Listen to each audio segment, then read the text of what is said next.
మన VVIT university, absolute discipline, absolute education. So ఉన్న కాసేపు అంతా సినిమాల గురించి జోకులు చెప్పుకుంటుంటారా ఎక్కువ? నాకు మా సినిమా ఇండస్ట్రీలో చిరంజీవి గారు పార్టీ పెట్టారు. అలా నాకు చిరంజీవి గారు నచ్చారు, ఆయన పిలిచారు. నేను అడగల, ఆయనే ఎమ్మెల్యే టికెట్ ఇచ్చారు. చిలకలూరుపేట నుంచి నువ్వు చెయ్యాలి, నాకు తెలియదు, అడగలేదు అన్న. నా అడగకుండానే ఆయనే అనౌన్స్ చేశాడు, మురళీకి ఇవ్వాలి, మురళీ మంచోడు, నిజాయితీపరుడు, అసెంబ్లీలో బాగా మాట్లాడగలడు. అది మావిడ చెప్పింది నాకు. ఏమండి మీరు డబ్బింగ్లో ఉన్నారా, చూడండి చిలకలూరుపేట మీ పేరు రాశారు అంది. ఇప్పుడు ఆయన ఎందుకు చేశారు? చిరంజీవి గారు హానర్, ఆయన నాయకుడు, నేను అనుచరుణ్ణి, ఫాలో అవ్వాలి. అయ్యా నీతిగా వెళ్ళా చిలకలూరుపేట, ₹1 ఒక్కడు కూడా ముందు పోయేలా, ₹1 7 లక్షలు ఖర్చు పెట్టారండి మొత్తం. మీరు అనుకున్న వాళ్ళని ఇవన్నీ చూడాలంటున్నా. రాజకీయాలు అంటే ఎలా ఉంటే, నా దృష్టిలో రాజకీయాలు అంటే మా కులవాడు గెలవటం, మా మతవాడు గెలవటం కాదు. రాజకీయం అంటే నథింగ్ బట్ సర్వీస్. ఎవడు సర్వీస్ చేస్తాడో వాడికే నేను సపోర్ట్. అంతేనా? 7 లక్షలు ఖర్చు పెట్టింది మొత్తం? 7 లక్షలు, 7 లక్షలు. అది కూడా నాకు బాధపడిపోయా, 7 లక్షలు ఖర్చు పెట్టానా? అది ఎందుకు చెప్పా, నేను అవినీతి చేయలు, లంచాలు తీసుకోను బాబు, అందుకని ముందు ఇవ్వను, ఓటు కొనడం. అట్లా నన్ను గెలిపిస్తే చిలకలూరుపేట చక్కగా తిరిగి నిర్మిస్తా, అంత గొప్పగా చేసి పెడతా నేను గ్యారంటీగా. ఎందుకంటే పక్కన నాకు చిరంజీవి గారు ఉన్నారు, నేను చెప్తే నాకు హెల్ప్ చేస్తారు. అది కాకుండా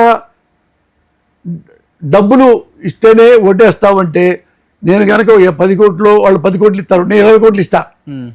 ఇచ్చి నేను గెలిచారనుకో 20కి 20 ఎట్లా రికవరీ చేయాలని ఫీలింగ్ ఉంటుంది. అట్టే కాదు, చిలకలూరుపేట మొత్తం తినేస్తా. చుట్టుపక్కల మొత్తం పొలాలు, స్థలాలు, ఇంకోటి ఏ ఫారంలోకి ఏమి మొత్తం ఇప్పటికీ కోసిపరేస్తా. మా ఇంటికి వచ్చారనుకో ఎవరున్నా, ఎమ్మెల్యే గారు చిలకలూరుపేటలో అక్కడ మరుగుదొడ్లు ఒక 5 లక్షలు తీసుకురాపో. ఏం సార్ ఎమ్మెల్యే గారు ఎట్లంటారు? ఎమ్మెల్యే గారు నువ్వు ఓటేసావా? డబ్బులు అడిగారు, ఇచ్చి ఓటేపించుకున్నా, డబ్బులు ఇచ్చి పని చేయించుకోపో. అలా ఎన్ని చెప్పా, అలా నన్ను చెడగొట్టమాకండి అయ్యా, నేను చెడిపోను మీరు చెప్పినా కానీ. అంటే ఆ 7 లక్షలు ఖర్చు పెట్టా. ఏది? వాల్ పోస్టర్లకి, ఆయిల్కి, బండి అద్దెకి, వాడికి టిఫిన్కి, ఎండాకాలం కదా కూల్ డ్రింక్స్ కి, సాయంత్రం టిఫిన్ కి, వాటి కోసం 7 లక్షలు. షాక్ అయి ఉంటారు చిరంజీవి గారు కూడా మీరు పెట్టిన ఖర్చు చూసి. అందరూ అందుకే పోసాని కృష్ణమురళి గారు అంటే అందరికి ఇష్టం పాపం. అది మరి నేను చాలా తక్కువ ఉంటుంది సార్ మీలాగా. ఎక్కడైనా అట్టొచ్చినా ఇట్టొచ్చినా జగన్ గారి దగ్గరికి వచ్చినా ఎప్పుడు తప్పుడు పని చేయలేదు రోషన్. మళ్ళీ మళ్ళీ మళ్ళీ నీ గురించి చెప్పుకుంటున్నా. ఎందుకంటే ఆప్తుడివి, అంతేవాసివి, అంటే అన్నీ తెలిసిన వాడివి, అంటే మనిషి గుణం తెలిసిన వాడివి. అందుకే నేను చెప్పగలుగుతున్నా. నువ్వు మనిషి గుణం నీకు లేకపోతే బాగుంటే బాగున్నాను sir, okay sir, very good sir వెళ్ళిపోయేవాడిని. నీకు మనిషి గుణం నీకు ఉంది, తెలుసు. అందుకని జగన్ గారు ఆ ఇంటిమెసీతో మేము దగ్గరైపోయాం. కానీ పోసాని పెద్ద పుడింగి, పోసాని ఉంటే బాగా ఓట్లు వస్తాయి అని బాగా నవ్విస్తారా? విపరీతంగా. ఏ సినిమా జోకులేనా లేకపోతే అన్ని రకాలు చెప్తాగా, నేను మాడుతుంటా కదా. మధ్యలో తక్కని రాజా అని కూడా అనేస్తారా లేకపోతే? అన్నాను, అన్న అనే అంట, అన్న అంట. మిమ్మల్ని అదే నన్ను అంటాడు my dear Murali, my dear Krishna Murali అంటాడు. కాసేపు అన్న అంటాడు, ఒకసారి మురళి అంటాడు. ఎందుకంటే ఆయన వన్ మ్యాన్ ఆర్మీ. ఆయన పని చేసి ఆయన బాగా అలసిపోతే ఎప్పుడన్నా ఏమయ్యా పోసాని మురళి గారిని పిలవన్నాడు, ముఖ్యమంత్రిగా ఉన్నప్పుడే. మామూలుగా అట్లా అంటాడు. మళ్ళీ వచ్చేళ్ళకి ఆయన అన్న సార్ రమ్మన్నారు, ఒక 1 అవర్ పని ఉందండి, 1 అవర్ రిలాక్స్ అవ్వడానికి. అది చెప్పడం అటు చెప్పడుగా మా మధ్య ఉంటుంది అది. అనగానే అంటే నన్ను చూడాలి అంటే ఎవరు వెళ్తే నన్ను గుర్తొస్తుంది. నేను గుర్తొస్తే మరి నాకెంత అదృష్టమే కన్నా. ఒక ముఖ్యమంత్రి పోసాని రమ్మను అన్నా అంటే టీ తాగి వెళ్దామని అంటే వెళ్ళగానే వెంటనే నన్నే ఎంబటి తీసుకెళ్ళేవాడు లోపలికి. ఆయనకి ఎంత ఇష్టమో ఆ చుట్టుపక్కలందరికీ నేనంటే ఇష్టమే. తెలంగాణే ఆయన లేచేవాడు జగన్ గారే. మై డియర్ కృష్ణమురళి అని వర్క్ చేసుకునేవాడు. కూర్చొని ఏం తాగుదాం, ఫిల్టర్ కాఫీ తాగుదామా. ఇక చిన్నపిల్లడు అయిపోతాడు తల్లి సాక్షిగా తెల్లపిల్లడే, చిన్నపిల్లడే జగన్ గారు.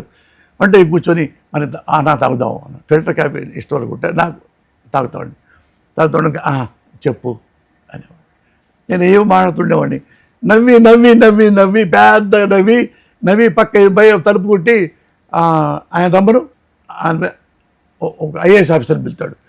అన్నా ఆయన అన్న అంటాడు, పెద్ద ఐఏఎస్ ఆఫీసర్ కదా, అన్న మురళి ఏమన్నాడు చూడు, నువ్వు చెప్పు అన్నది చెప్పు. అవి చెప్పగానే ఆయన పెద్దగా నవ్వి వెళ్తుంటాడు. వెళ్ళిపోగానే అట్టా నవ్వుతాడు. నవ్వి ఎప్పుడు ఒక 20-35 నిమిషాలు మినిమం లాఫింగ్ థెరపీ. అట్టా మాట్లాడుకున్న తర్వాత ఇంకేంటి మురళి అన్న వెళ్ళిపోతానన్న, వెళ్తావా, సరే అని లేచి కొట్టి వెళ్ళిపోతాడు. అట్లా ఆయన నన్ను ఎప్పుడు చూసినా సంతోషపడతాడు. నాకు అదే సంతోషం. అంటే స్వార్థం లేకుండా వెళ్తారు, ఆశ లేకుండా వెళ్తారు, ఏదన్నా పైరవీలు చేయకుండా లేకపోతే ఏదో ఒక లాబింగ్ చేయటం అది మైండ్లో లేకుండా వెళ్తారు. కాబట్టి ఏ నాయకుడైనా ఇష్టపడతారు. ఆబ్వియస్లీ నాయకులు ఇష్టపడేది అలాంటి వాళ్ళని. అంటే నేను అమ్మో ఈయన పిలిస్తే ఏం అడుగుతాడో అనే దానికన్నా అబ్బాయి తను పిలిస్తే కాసేపు ప్రశాంతంగా నవ్వుకోవచ్చు, ప్రేమగా ఉండొచ్చు అనే వాళ్ళని ఎవరైనా పిలుస్తారు కదా. అన్నా ఒక ఎగ్జాంపుల్ చెప్తా. ఇది అందరికీ చెప్పొచ్చు. అందరికీ ఎట్లా చెప్పంటారా, తెలుగుదేశం వాళ్ళకి, బీజేపీ వాళ్ళకి, కాంగ్రెస్ వాళ్ళకి, కమ్యూనిస్ట్ వాళ్ళకి, జనసేన వాళ్ళకి, వీళ్ళందరూ వినదగ్గ మాట కూడా చెప్తా. అంటే ఒక క్యారెక్టర్, అంటే జగన్ గారి క్యారెక్టర్ ఒరిజినల్ క్యారెక్టర్. అందులో ఏదంటే తప్పు చేస్తే మీరేమన్నా నన్ను. జగన్ గారి ప్రభుత్వం రాగానే ఒక రాజకీయ నాయకుడు ఉన్నాడు ఒక జిల్లాలో, వైసీపీ జిల్లాలో, వైసీపీ లీడరు. అది అతను 4 సార్లుగా ఎమ్మెల్యే అయ్యాడు. తర్వాత అయిపోయిన తర్వాత జగన్ గారు వచ్చిన తర్వాత అతను మాత్రం బ్యాడ్ లక్గా ఓడిపోయాడు. కానీ ఓడిపోయాడు కానీ ఆ జిల్లా మొత్తం అతనే కింగు, వైసీపీ లీడర్ కదా. ఇక అంటే ఎమ్మెల్యే ఓడిపోయినా కానీ, అంటే తెలుగుదేశం ఎమ్మెల్యే అయినా కానీ మరి వైసీపీ ప్రభుత్వం అంటే ఆయనేగా. అక్కడ మున్సిపల్ కమిషనర్ ఎవరు చేయనా కానీ. అట్లా అక్కడ ఆర్టీసీ బస్ స్టాండ్ పక్కన ఒక పెద్ద హోటల్ ఉంది. అది వద్దంటే స్థలం గవర్నమెంట్ ఇది. అది దానికి లీజుకి ఇస్తారు. ఒక అతను లీజుకి చిన్న పిల్లడు, వాళ్ళ పాపం చిన్న పిల్లడు, 9 మంది ఉన్నారు ఇంటి కుటుంబం. అది బాగా సాగుతుంటే ఇతను పక్కా తెలుగుదేశం, కమ్మవాడు, అంత తెలుగుదేశం. వీడు మన గవర్నమెంట్ స్థలం తీసుకొని ఇన్ని బతుకుతా నాకు ఎగనెస్ట్గా వాడు కమ్మోడికి మళ్ళా వాడికి ఓటేశాడు అని చెప్పేసి అతన్ని మున్సిపల్ కమిషనర్ తీసుకొచ్చి, ఆయన పేరు రామచంద్రారెడ్డి, తీసుకొచ్చి అతను నోటీస్ పంపించాడు. ఇక్కడ ఆర్టీసీ బస్ దగ్గర మొత్తం ట్రాఫిక్ ఎక్కువైపోయింది, అందుకని ఇది తీసేసేయండి అని తీసా. ఆడి గుండె అయిపోయింది. అయ్యో నా చిన్న పిల్లలు చదువుకోవాలి, ఇది బాబా పిల్ల 30 ఏళ్ళు కూడా లేవు, 28 ఏళ్ళు. ఆ భార్యకి కరోనా వచ్చి చచ్చిపోయింది, కరోనాతో. అయితే ఈయన పోయి అడిగితే, నువ్వు ఎగ్రెస్ చేసావురా, బయటికి వెళ్ళిపోవు. అందరు వాళ్ళ మనుషులు కూర్చొని వాళ్ళ తీసిపాటులోకి వాడిని బయటికి వెళ్ళగొట్టేశారు, మూసిపారేశారు. అంటే వాడికి అన్నవేదిక. ఇక పిల్లలకు స్కూల్ ఫీజులు ఎట్లా? వాడు ఏడుస్తా అందరిని అడిగాడు. దగ్గుపాటి వెంకటేశ్వర గారు అడిగాడు, కరుణ బలరాముని అడిగాడు. వాళ్ళు అరే మనం ఏం చేయలేమురా, అతను వాళ్ళ ప్రభుత్వం, మనం ఏం చేయలేము, మన దురదృష్టం. కోర్టుకెళ్ళి ఫైట్ చేసుకోవడం, కోర్టుకెళ్ళి ఫైట్ అయినా కూడా రాదు, ఎందుకంటే ట్రాఫిక్ కదా, బస్ స్టాండ్ ఆనుకునే ఉంటుంది అది. వాళ్ళు ఈయన లీగల్గా వచ్చింది పాపం. 30 ఏళ్ళ పాటు రాసుకొని సంతకాలు డబ్బులు ఇచ్చేసి పెట్టుకుంటున్నాడు. అయితే ఎవరు వాళ్ళగాక ఎవరో చెప్పారంట, పోసాని కృష్ణమురళి గారు అడిగితే అతను కరెక్ట్గా, అంటే అతను వైసీపీ కాబట్టి వైసీపీ అయినా కానీ అట్టవుడు కదా, నువ్వు వెళ్ళిపో అన్నాడట. వీళ్ళు చీరాల వాళ్ళు చెప్పారంట, వాళ్ళు ఉన్నాళ్ళు. వస్తే నా దగ్గరికి వచ్చాడు ఏదో డాక్యుమెంట్ తీసుకొని. ఎవరంటే బాబీ అండి, ఎవరైనా మా బంధువు తీసుకొచ్చాడు ఆయన కూడా. అంటే మావయ్య ఇది ఇతను ఇది హిస్టరీ అవునంటే తీసుకుని లోపలికి వచ్చాడు. కూర్చోండి అని ఆయన పేరు సుధీర్, బాబీ అంటారు. కూర్చోండి బాబీ అంటే చూసా మొత్తం ఇతనికి 100% హక్కు ఉంది.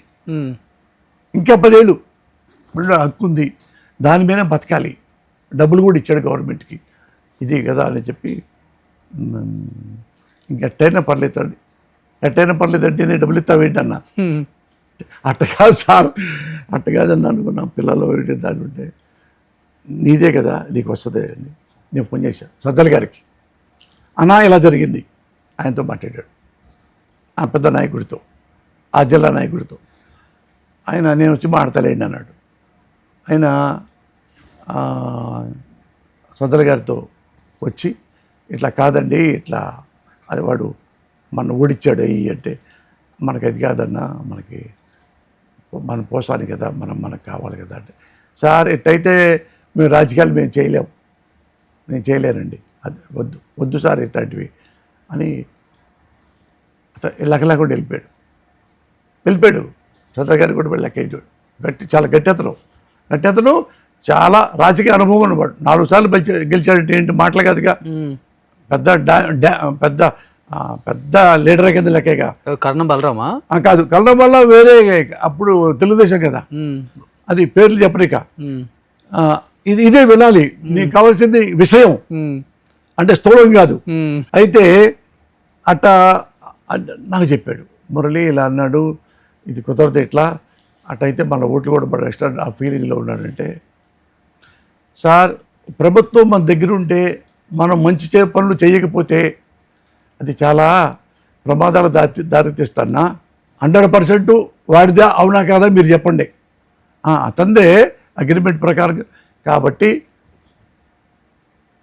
అతనికి ఇవ్వాలా. వాడు తెలుగుదేశం అయితే పర్లా, మీకు తెలుగుదేశం మనకేమైనా ఫిట్టింగ్ ఉందా అన్న పక్క వాళ్ళు అడిగితే అదే లేదు సార్ అన్నాడు. అయితే సీఎం గారు చెప్పండి, నేను చెప్పానని చెప్పండి, ఇక్కడ నుంచి హైదరాబాద్లో ఆయన కూడా వెళ్ళా అంటే.